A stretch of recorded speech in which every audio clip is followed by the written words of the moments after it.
तर धनंजय मुंडेंवर सुरेश धस यांच्यासह विरोधी पक्षातील नेत्यांनी मुंडेंवर टीका करत राजीनाम्याची मागणी केली. पाहूया.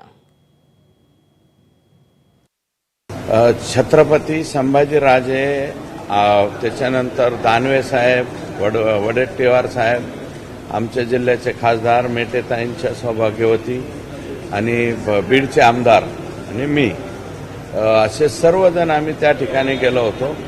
एक कॉमन मिनिमम प्रोग्राम जे म्हणतो ना आपण, तसा कॉमन सब्जेक्ट हाच होता. श्री धनंजय मुंडे साहेबांचा राजीनामा त्या ठिकाणी घ्यावा किंवा त्यांना बिनखात्याचं मंत्रिपद द्यावं.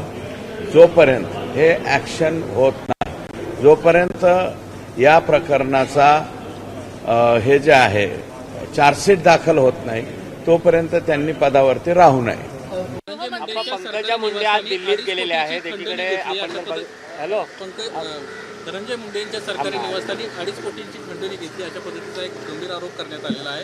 तुम्ही अशा नाही, आता ज्यांनी आरोप केला त्यांच्याकडे काहीतरी पुरावे असतील ना, त्याच्याशिवाय ते बोलणार नाहीत. ते खूप म्हणजे जवळपास 21 वर्ष आमदारकी घेत आहेत. आता पुढे 5 वर्ष म्हणजे 26 वर्ष आमदार राहिलेला व्यक्ती, मंत्री राहिलेले व्यक्ती, त्याच्यामुळे त्यांना काय कुठं बोलायचं आणि कसं बोलायचं त्यांना नक्की माहित आहे. त्याच्यामुळे ती उगीच काय बोलणार नाही. त्याचे काहीतरी तथ्य असेल, त्याच्यामुळे मी त्याच्यावर काय बोलू. पंकजा मुंडे या सगळ्यांचा बॉस कोण आहे?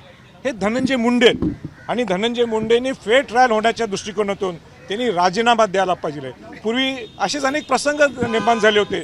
लोकांचा आक्रोश असताना त्यावेळी मग अंतोले साहेब असतील, लेट अंतोले साहेब असतील, तिथं आर आबा असतील, अशोकराव चव्हाण असतील, मनोहर जोशी साहेब असतील, या सगळ्यांनी सुद्धा त्यांनी राजीनामा दिला. मग क्लीन चिट झाल्यानंतर परत तेच प्रामुख्याने मोठ्या मोठ्या पदावर बसले. मग आताचं सरकार म्हणा किंवा अजितदादा म्हणा, का संरक्षण द्यायला लागले धनंजय मुंडेंना? धनंजय मुंडेंनी सुद्धा राजीनामा द्यावा, ही सुद्धा आम्ही विनंती केली. एबीपी माझा, उघडा डोळे बघा नीट.